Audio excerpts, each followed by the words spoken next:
Assalamualaikum warahmatullahi wabarakatuh. Okay friends, I am Rasha Alfadira with my partners Esi Wahyuni and Muhammad Zamrud Amrido.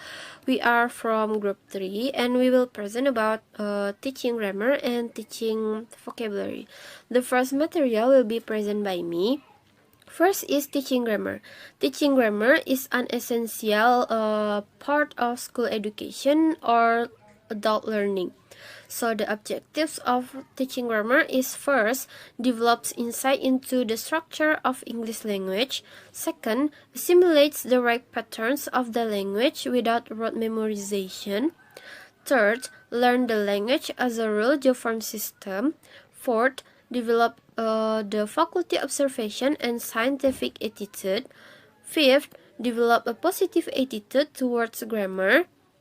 And the last one is to be aware of the differences between first language and second language grammar. So teaching grammar has two methods. The first is inductive methods. The inductive methods of teaching grammar involve presenting several examples that illustrate a specific concept and expecting students to notice how the concept works from these examples.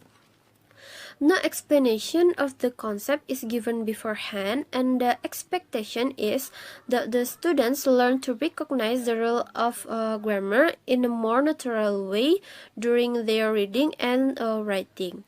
Discovering grammar and visualizing how these rules work in a sentence allow for easier retention of the concept than if the students were given an explanation that was disconnected from examples of the concept.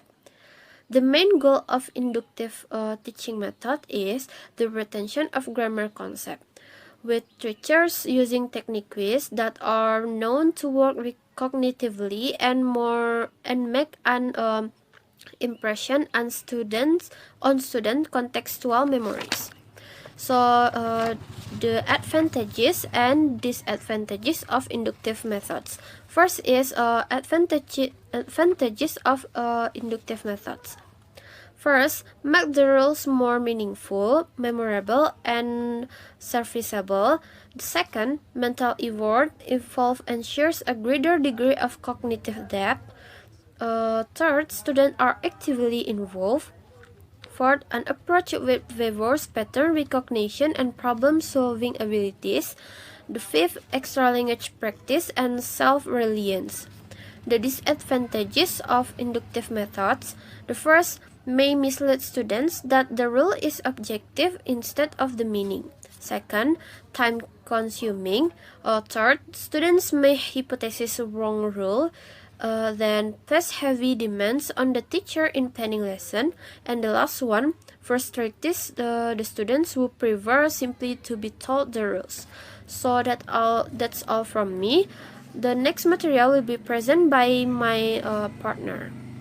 Okay, I'm Esi Wahyuni. I will explain the second one, the methods of teaching grammar. The second one is deductive method. So, the deductive method of teaching grammar is an approach that focuses on instruction before practice. A teacher gives students an in-depth explanation of grammatical concept before they encounter the same grammatical concept in their own writing.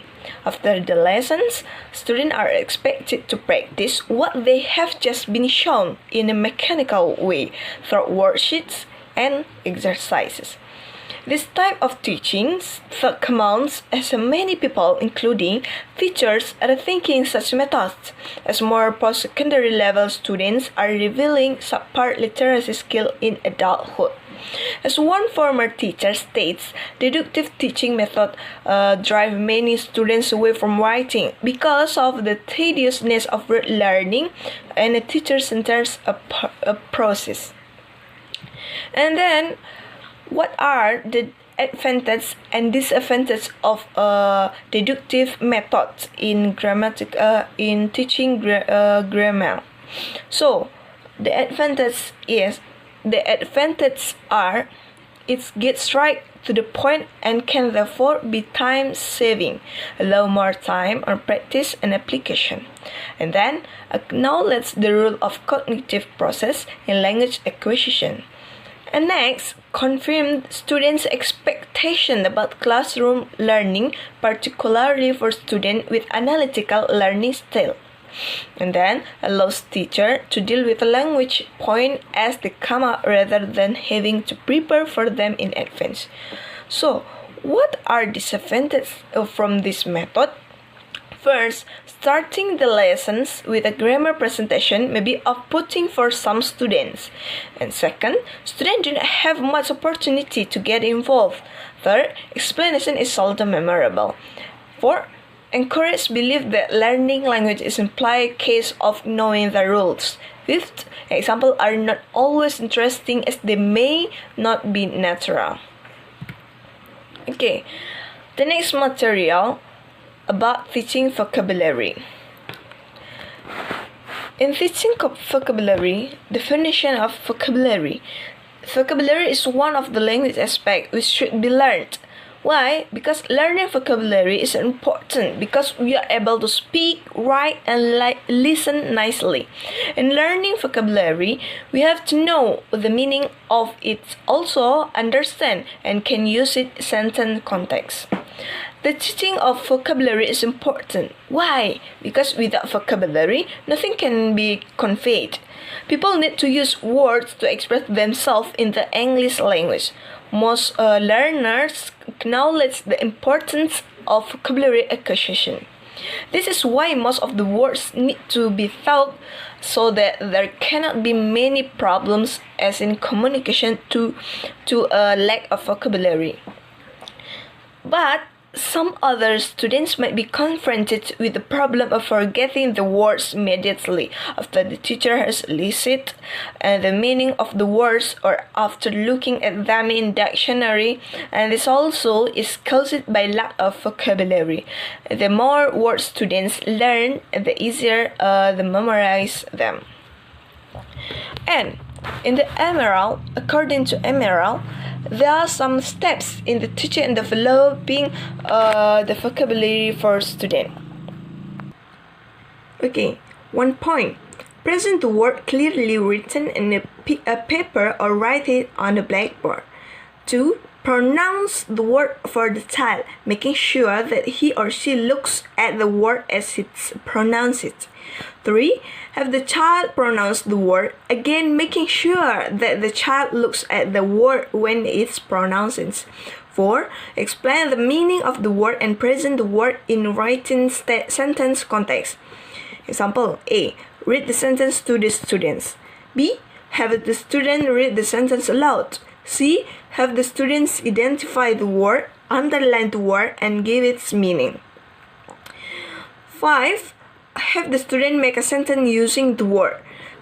6. Have the student look at the sentence and read it aloud. 7. Present the word in isolation again. Let the students pronounce it and give it. And then, what are the principles of teaching vocabulary? First, keep teaching simple and clear, no complicated explanation. And second, relate to present teaching to pass knowledge by showing a pattern. Third, use both oral and written presentation, write it on the board and then explaining. And fourth, give most attention to the words that are already partly known. And 5, tell the learners if it's high frequency word that they should remember. And 6, don't bring in other unknown or little known related word. So maybe that's it. I can explain it to you. I'm so sorry for my mistake. And if you have a question, you may ask to us